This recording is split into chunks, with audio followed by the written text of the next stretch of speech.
اے اللہ کب ہمیں یعنی کہ پاکستان میں امن نصیب ہوگا؟ کب پاکستان کی غریب عوام جو ہے بیچاری سکون تک کا سانس لے گی؟ اور کب یہ سیاسی تماشبینوں سے ہماری اللہ جان چھوٹے گی؟ اللہ تعالیٰ ان کو ہدایت دے، اللہ تعالیٰ ان کو ہدایت دے، اللہ تعالیٰ ان کو ہدایت دے۔ یہ جو کچھ بھی پاکستان میں کر رہے ہیں یہ اپنے لیے اور اپنی نسلوں کے مفاد کے لیے کر رہے ہیں، لیکن ملک کو تباہ و برباد کر رہے ہیں۔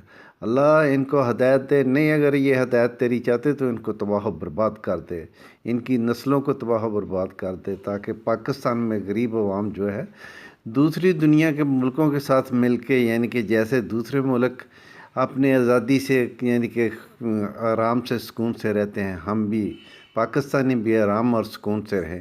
اے اللہ ان کو سمجھا، اللہ ان کو، اے اللہ اگر یہ تیری ہدایت تسلیم نہیں کرتے تو ان کو تباہ و برباد کرتے، ان کی نسلوں کو تباہ و برباد کر دے، کیونکہ انہوں نے پاکستان کو تباہ و برباد کر دیا۔ دیکھو پاکستان کو کہاں لے گئے ہیں۔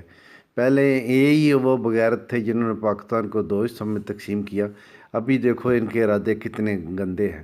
کوئی دن خالی جا رہا ہے میرے مولا جب یہ ہمیں یعنی کہ نئے سے نئے ڈرامے میں نہیں یعنی کہ الجھا رہے۔